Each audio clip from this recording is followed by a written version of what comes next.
welcome to the Home of Medicine podcast, a podcast in association with the Royal College of Physicians of Edinburgh. I'm Dr. Amie Burbridge. Hi, I'm Dr. Ben Lovell. Nice to be back. So Ben, I have a case for you. Are you ready? Yep, go for it. Okay, so this is a 26-year-old female with no past medical history of note. She presented to hospital with what her friend describes as a collapse.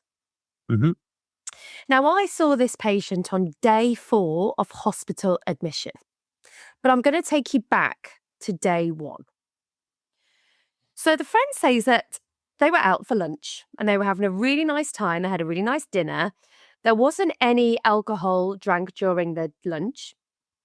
And the patient stood up, said she was going to the toilet and didn't come back for quite a long time. And they were like, this is a bit unusual. Where is she?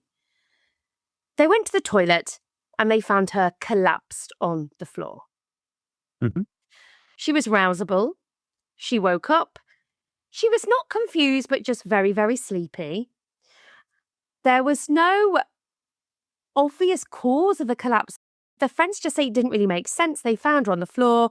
They picked her up and they went home because they didn't know what was going on, and they put her to bed. So she lived in a household with housemates, and there was 4 of them in total, and they put her to bed. And she woke up about 7 hours later and was acting a little bit peculiar. And she took her clothes off, went out into the street. It was raining. Ran up and down the street a few times, wasn't really making any sense at all. They caught her or found her, took her into the house and called 999. Any thoughts? Okay. I always go to, with collapses, head versus heart. Yes. So let's work out if it's head or heart. Okay. So found on floor and was easily rousable. What I mean by heart is arrhythmias or structural heart diseases, which cause transient losses of consciousness, such as HOCM if it's something's done on exertion. So you said that she was found on the floor and she was unconscious when they came into the toilet. So I tried to pin down exactly what happened, but it was really difficult whether it was my poor questioning but they found her on the floor, but she was easily rousable. It was almost like she was asleep. Okay, so let's think of it as arrhythmogenic or postural or structural. These people pass out normally for a few seconds and they come around looking deathly pale, but are oriented and don't know what's happened. And they often describe they're being woken up from sleep. And that's how it feels to them. Sometimes palpitations are associated with it. Sometimes chest pain is associated with it. And on examination, you may find things like abnormal rhythms on the ECG or murmurs on a cardiac exam.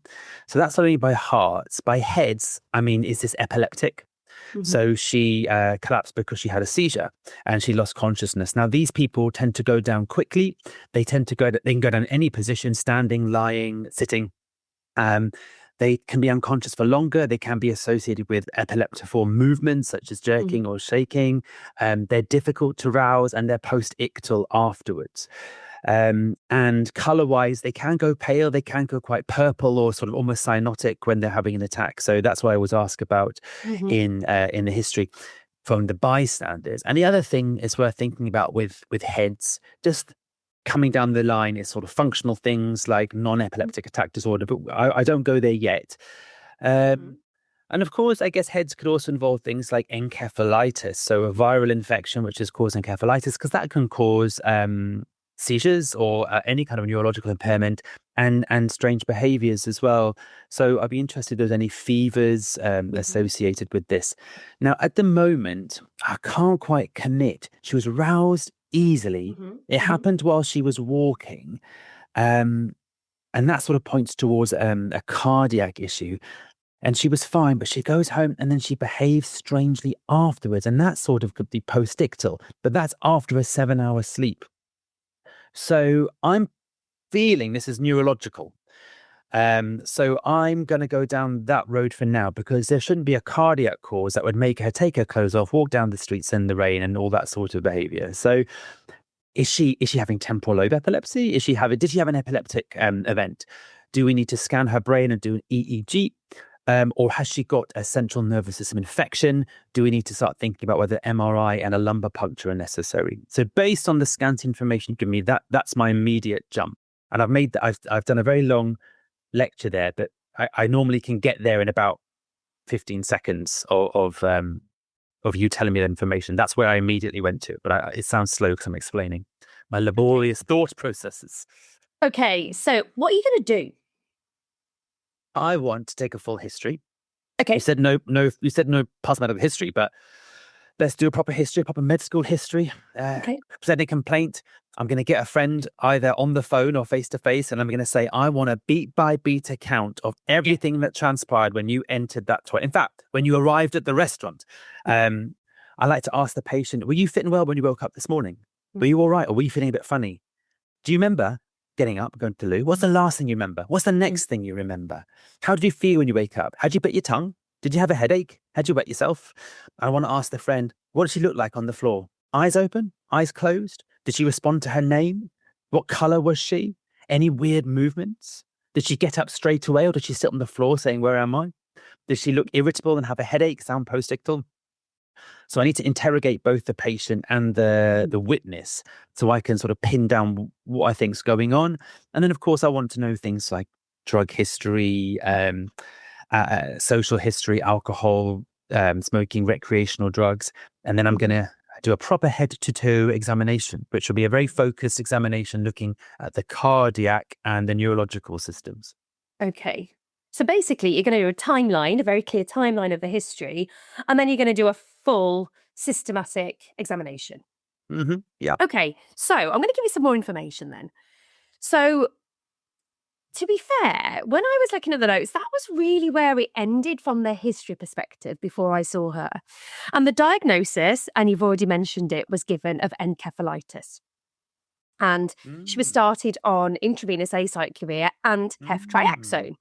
Oh, okay. I've thoughts about that, but keep going. So, as I've already mentioned, a past medical history where there's nothing of note. Medications, there was nothing over the counter. She did live with some friends and she occasionally drank herbal teas that she bought from a Chinese herbalist, but nothing else of note, wasn't allergic to anything. Social history, as I said, she lived with housemates. She never smoked, didn't drink any alcohol, didn't take any recreational drugs at all.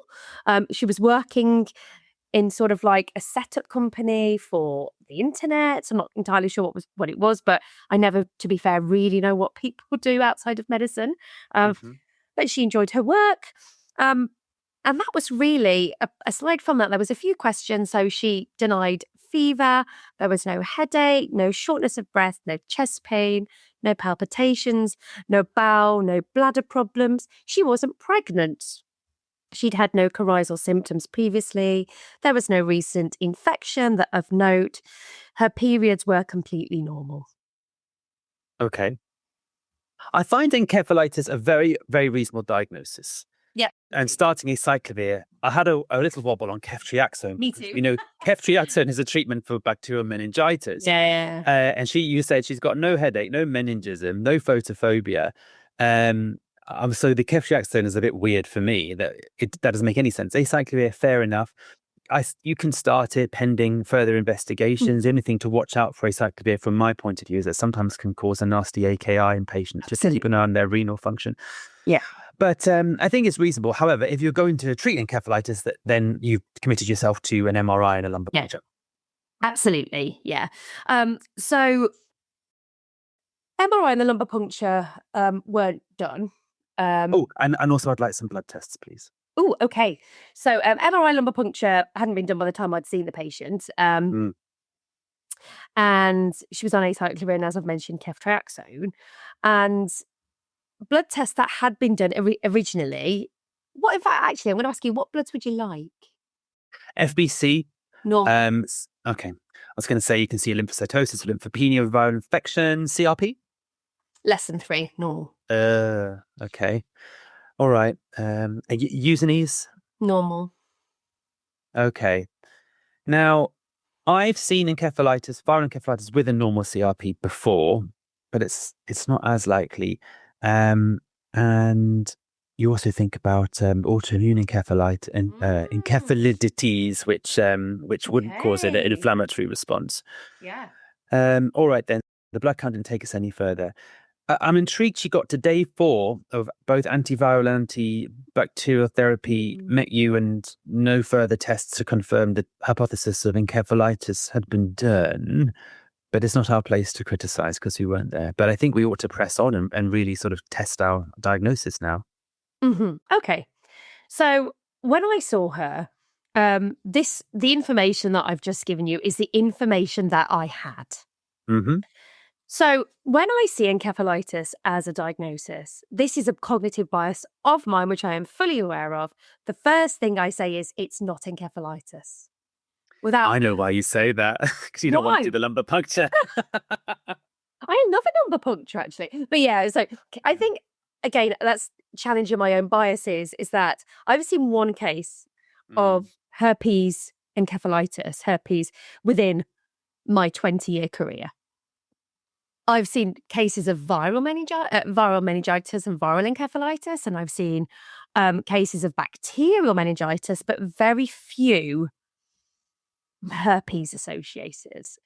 So I always think, oh gosh, the chances of this being encephalitis are so slim. Oh gosh, why was this diagnosis even given? And then I have to check in with myself and say, Amy, this is your bias. Stop it. This could be encephalitis. Hmm. So I have to be fully aware of that in me, and I don't know why I do that. Um, maybe I'm Oh, it's because you don't see it. So you don't see it, therefore it can't really yeah. exist. I've often reassured Yeah. myself when I've thought, oh, it could be X. And I've gone, well, X is incredibly rare, Ben. Mm. It's like one of the rare. So it really won't be. And I've used it in my own clinical reasoning before. Mm. I mean, could it be unavailability bias? So we talk about availability bias, where we see lots of cases and therefore the next case we see with a similar presentation must be the same. But because I never see encephalitis, could this therefore Mm. be unavailability? It's never available, therefore it can't be. Well, that's not true, is it, Amy? So I need to check in with myself. So I walked she was in a side room and I walked in to see her and a friend was with her. And the first thing that I noticed was she was lying in bed. It was doing about 11 o'clock in the morning. She looked very well, incredibly well, and was chatting away completely normal. She was orientated in time and place. She was able to describe what had happened perfectly to me. She knew that she was eating dinner in a restaurant. She knew that she'd gone to the bathroom. She knew that she'd collapsed. She knew that her friend had found her. She knew that she'd gone home and slept, woke up, went into the road, didn't know why, just felt like it, and ended up in A&E. She'd been told she'd got encephalitis and was receiving antibiotics and antivirals, as we've talked, and she was able to recount all of this to me. There was something about the way that she was talking to me that was odd. Not what she was saying, but the way that she was talking. Almost a bit robotic. I know that sounds bizarre. Was it her affect? Was she flat? Yeah. Her affect was, she was not I'd say it was euthymic. It was a little bit flat actually. Yeah. So there was certainly she wasn't very happy or very sad. It was just something felt odd. And sometimes you see a patient and it's your gut instinct. Mm. Something doesn't fit. And the diagnosis of encephalitis, well, number one, never fit for me. So I have to check in on that. But also in this case, didn't fit at all. So I started to talk to her and said, what's happened? And she said, well, last Wednesday, um, I'd been told that a close relative had died and I booked a flight to see them. I was like, okay, this is a bit odd. And the friend said, no, there's no close relative who's died. It's like, okay. And I said to the patient, I said, well, how did you find that out? And she said, well, um, the thought was put into my head. Oh, yeah. Okay. And I was like, okay, what do you mean the thought was put into your head? She says, it was placed into my head. And I was like, okay, what's going on here? I'm not sure. Mm. So an hour later, I was still in there trying to really figure out what was going on. Oh my word. Yeah, you know me though. I mean, Your poor resident doctors. I could see him.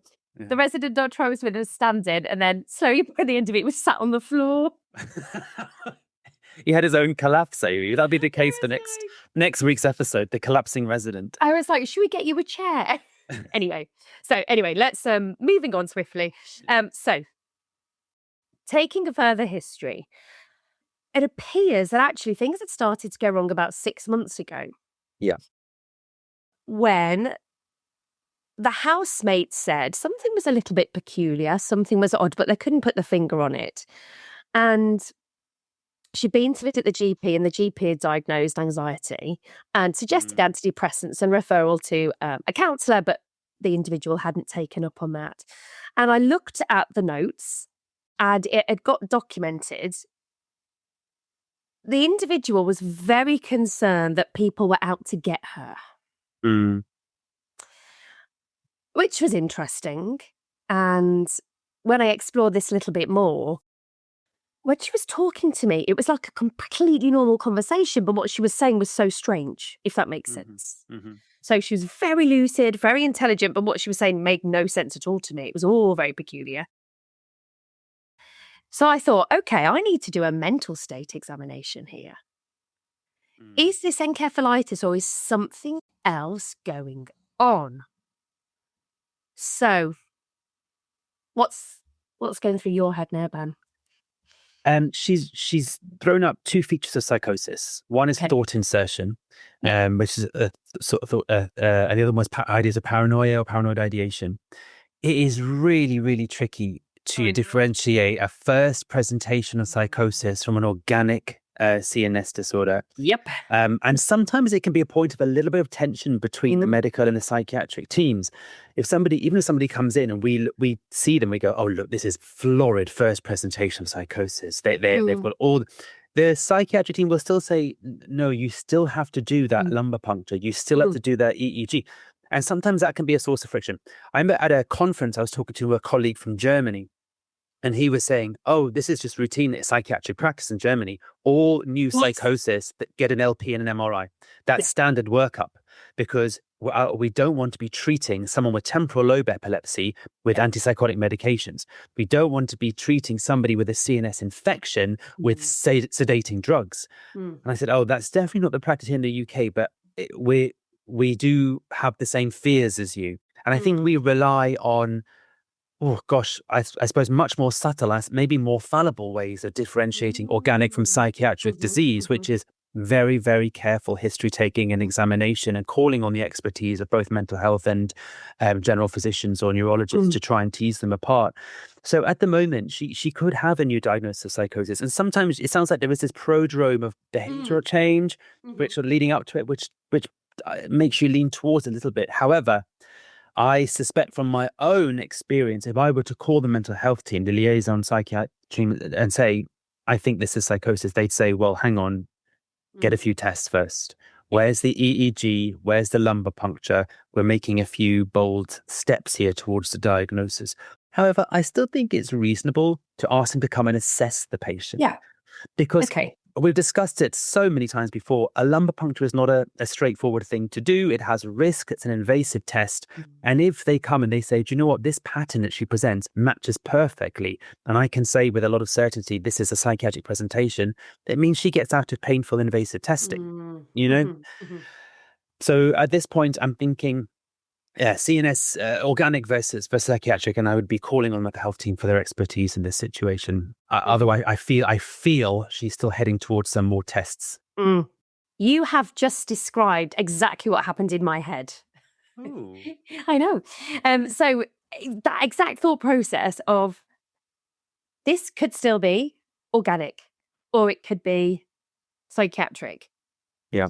And there's that whole, I think as physicians, and we are so separate from the mental health team.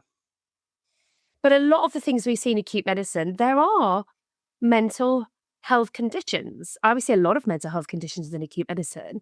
And I would love it if we worked together more closely. And our mental health team and a lot of places that I've worked are often not in the same site. Mm-hmm. And, I think there's a big call, not, in England or however, should we all work together more closely?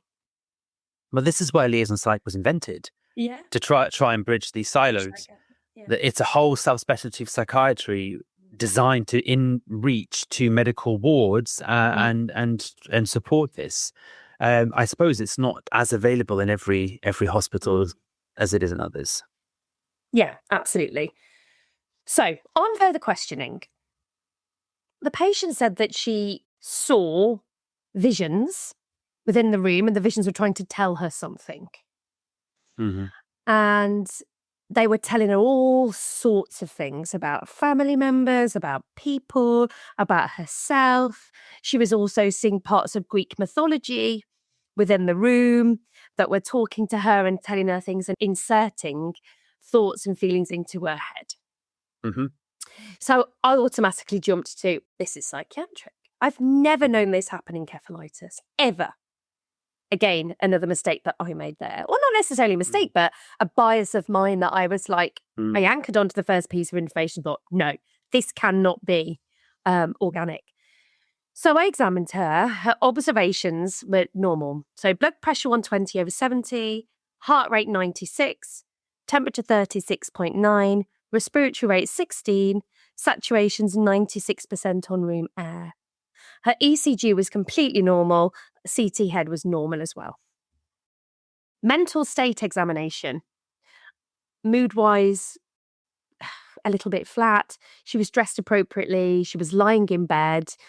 She was describing thought insertion and paranoid delusions. There was also some auditory hallucinations. She said that some possible visual hallucinations. And that was really where I got with my mental state examination. And she wasn't delirious. She was orientated in time and place. What would you do? I know. I don't want to LP her, but I think I might. I mean, the other thing worth remembering is that psychosis is so much more common than autoimmune encephalitis. So, in terms of pre-test probability, I think what I'd actually do, I might get an MRI as a non-invasive test and simultaneously speak to mental health. If the MRI shows, inflammation of the temporal lobes in keeping with viral encephalitis, that would be very telling. An MRI would be normal in an autoimmune encephalitic process. But I think I'd speak to liaison psych and think about MRIs at the same time. However, I think we're going to struggle not to LP her. What's on your differential list at the moment? Encephalitis, viral autoimmune, versus first presentation of a psychiatric disease such as schizophrenia. Okay. Have I missed anything out? I suppose temporal lobe epilepsy is floating in there as well. And EEG, that's relatively non-invasive. Yeah, okay. EEG, MRI, and a psych liaison review, I think, is a reasonable list of things to do. How easy is it for you to get an EEG? I've got to say, in my trust, relatively painless.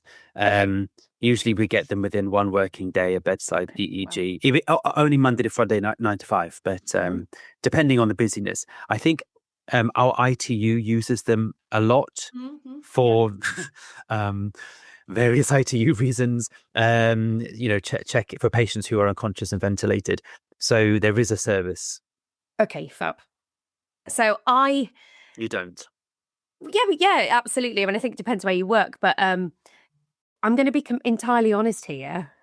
My diagnostic momentum at this point was psychosis. And I'd written in the notes, this is not encephalitis, stop antibiotics, no need for LP, refer to liaison psychiatry. I don't know whether that was right or wrong. So It's a really difficult one. I mean, I think I was thinking about the differences between encephalitis. How does encephalitis present and how does psychosis present? Mm, So with encephalitis, you often can have a delirium, fever. You might have autonomic dysfunction, blood pressure mm, changes, heart rate changes, seizures. There may be a rash. There may be a headache. There might be a fever. And she had none of those. mhm. And somnolence is often a problem as well, and sleepiness. Again, she had none of those. Whereas psychosis, the delusions, the hallucinations seem to fit a little bit more with that. So I boldly, whether right or wrong, said, stop everything. Yeah, Speak to liaison psych, yeah, section 5.2, yeah. one-on-one sort of observation. And at this point, I hadn't thought of autoimmune encephalitis.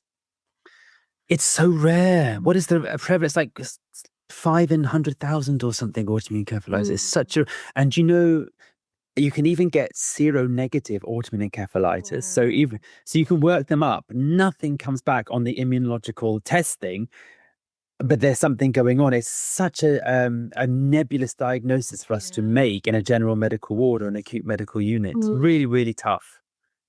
It is.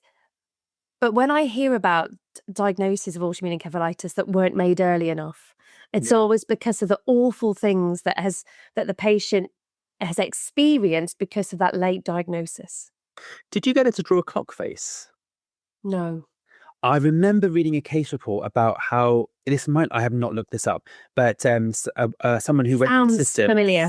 several times presenting to EDs with all sorts of what sounded like psychiatric problems. And then eventually they asked her to draw a clock face and draw the time at 10 to 2. Okay. And she drew it and all the numbers were down once. It looked bizarre.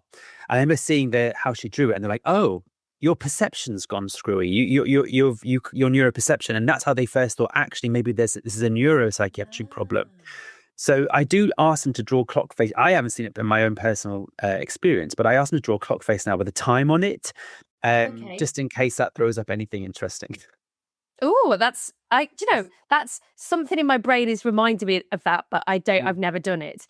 So autoimmune encephalitis is NMDAR encephalitis, isn't it? It's when you've got antibodies to N-methyl D-aspartate receptors, and these are essential for learning and memory.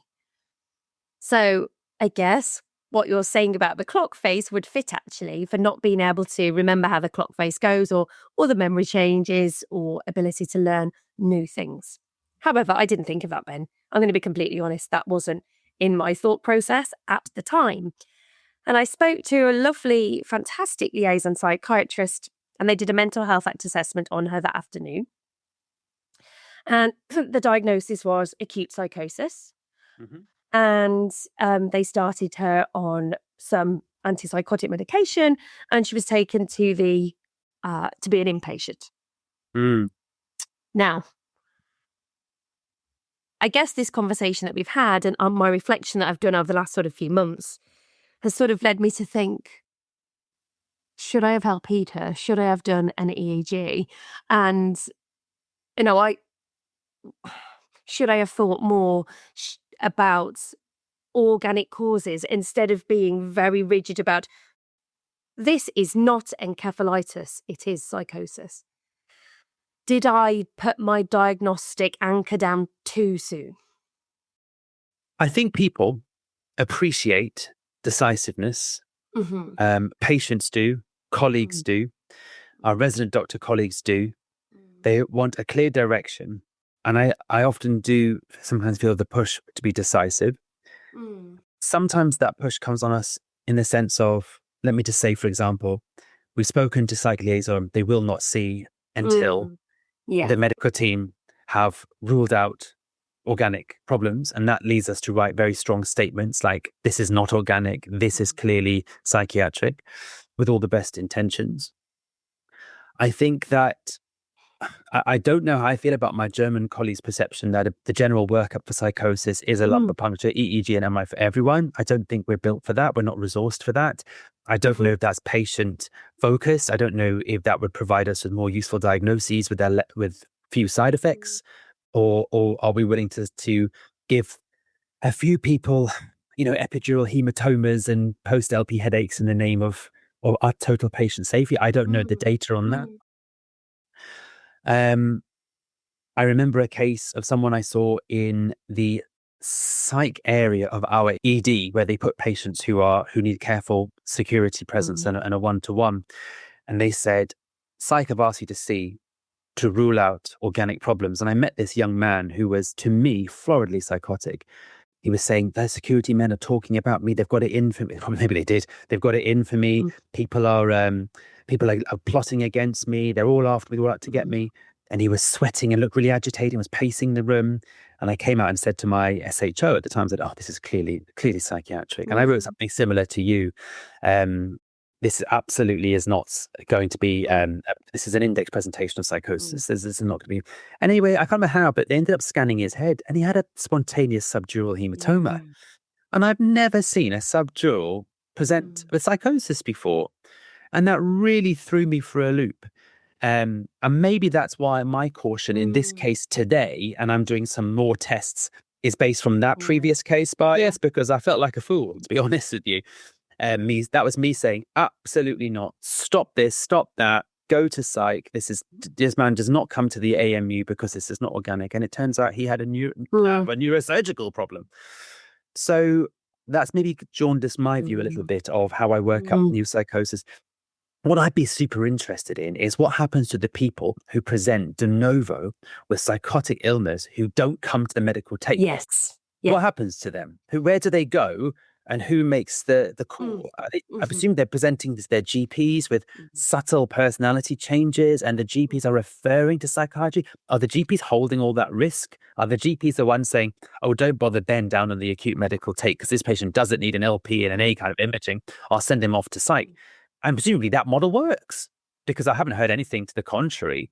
But the ones who come to the medical take will get over investigated, and there is harm associated with that. And I suppose we're trying to walk this sort of very imperfect balance of being as safe as possible whilst keeping an open mind.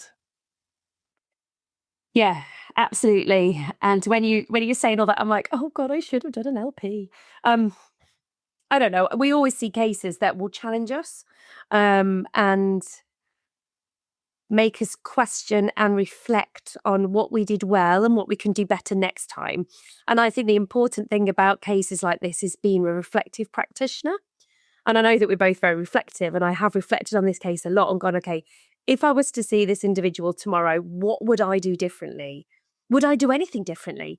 Because I think I've talked before about how slow I am, but I spent about 2 hours thinking about this case. It's not like I just went, stop everything, refer to psych. I really did spend a huge amount of time with the patient and the friends, speaking to lots of different people, gathering information from lots of different places. It wasn't like I just got stop everything. So I think it was quite a thoughtful process that I went through rather than very quick. I don't know. And it probably was the right diagnosis. You haven't heard anything to the contrary, have you? Not yet. No. So it probably was the right diagnosis. And I think it's important, that distinction that you're making, is that there's a big difference between misdiagnosis based on poor effort and not thinking it through, arrogance, whatever, and a misdiagnosis based on just miscalling something because it was a zebra, it was a rare thing, and you thought it was the right ball. I mean, this is the deal with the devil that we make being doctors, isn't it? We have to take a little bit of risk, and diagnosis ultimately is hypothesis testing, and we have to create a hypothesis and then test it. And it sounds like you tested yours. You tested yours well, and you're saying, should I have tested it differently? Yeah. But again, I think we need to be wary of that kind of previous case bias where we say, do you know what? All these patients now are getting lumbar punctured, and that's the end of that. Because it's not fair to stick needles in every patient's back because you have, not you, but because one has a risk aversion. That isn't fair on patients. That's on us. Yeah, you're absolutely right. And it'd be interesting to see if I get an individual with exactly the same presenting complaint, would I do it anything differently? I don't know. Do you think that your colleague in the liaison psych team, what do you wonder they would have said if you'd said to them, I don't think this is organic, I'd appreciate your review and tell me whether you think this patient needs further testing to rule out organic disease, or do you think that's an invitation for them to say, yes, they do. Please do more tests. Yeah, I'm not entirely sure, because when I spoke to them, I was very much, this is not organic. Yeah. I have done this. I have ruled this out. I am happy this is not organic. I truly believe this is a non-organic cause of the presentation, and I'd really appreciate your help. Now, actually, I guess from their perspective, they could have come in and gone, what is she talking about? This is clearly organic, and requested more tests, potentially. Or they might have read your referral or whatever, or received it, and as a team thought, it sounds like they haven't fully investigated this patient, medically speaking, yet. Please call us back when you're sure. They might have said that. And that would have pushed you to say, okay, now I'm sure. So it's a bit about the interaction and the interface between specialties which influence our behavior, because we want to get what we think is the right thing to happen. Yeah. It just make me think, though, did I sell the case to them? The diagnosis that I wanted to get, that framing effect, framing bias. Yeah, we're all in the business of selling. Just speak to the poor radiologist who's taking these referrals. Yeah. The way we present data to get the scan we need or we think we want, I don't know. And I think everyone sort of knows it happens. Maybe that's another episode. Absolutely. So just one final thing. The patients and her friends did say that they regularly drank tea from a local Chinese herbalist. I wondered why you mentioned that. Yeah, okay. I was reading about this today, and there is a frequent medicine that is included, not frequent medicine, a frequent sort of herbal or herb that is included in Chinese tea called ma huang. I've probably said that wrong. It's also known as Ephedra sinica. Ephedra sounds like ephedrine to me. Yeah, absolutely. It's part of that family. Because it's an ephedrine containing product. Right. And I don't know whether we can still get this, whether it's still available in shops. However, it's native to Mongolia, northern China. It's a shrub, and it contains alkaloids, including ephedrine. It has been banned. Ephedrine's been banned from the market in the EU, US, and lots of other countries. But I don't know. One of its side effects is psychosis. So it's available in Mongolia and northern China, and I think that it's not available in but people visit. Ephedrine you can buy in the UK, can't you? It's in the Sudafed behind the counter. Yeah. And it's a drug of abuse, and it can be turned into other naughtier drugs and things like that. And I see a case, so I know it's not ephedrine, but I've seen cases of people with undiagnosed or pre-diagnosed psychiatric conditions who start taking the medications you take for ADHD, like Ritalin, etc. And that has unmasked psychosis. I've seen that before, and they say he was struggling, he was strange, his personality was a bit different, he wasn't sleeping. He went to a private consultation, they diagnosed ADHD, they gave him this, and then everything went wrong and he went psychotic. And I've seen it unmask or accelerate previously undiagnosed psychiatric. I wonder if ephedrine might have the same sort of effect. If taken how much tea she was drinking, I don't know. Though if it was taken in excess, and maybe it didn't help. Yeah, I mean, it's probably got nothing to do with it, but I just read about it and I thought, oh, that sounds interesting. It just made me think about other medications that can cause psychosis and think about steroids, St. John's wort, some of the anticholinergics. So always when That's it? St. John's wort? Yeah. Is that what? Is it anticholinergic? I never knew that. No, it's not an anticholinergic, but St. John's wort can also contribute towards psychosis. Blimey, they don't put that on the bottle, do they? Oh, exactly. Oh, we're going to get sued now. Big Pharma. Don't say that. We've got no money. Okay. Loads of learning points there. I still haven't quite got to grips with the case. What I do want to say as well is, obviously we discussed the case in huge detail.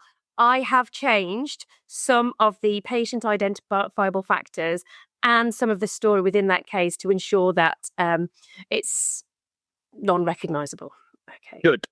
Yeah. Okay. So, thank you very much, Ben. Thanks. I enjoyed that conversation. That was an interesting case. Interesting case, yes. Absolutely. Thank you to everybody out there who listens to the Home of Medicine podcast. Please rate, review, and subscribe to the podcast. And please, please, please leave us reviews, because when we get a review, it increases the number of people who see our podcast on your podcast listening platforms, and we can get more listeners. Thank you for listening. Bye.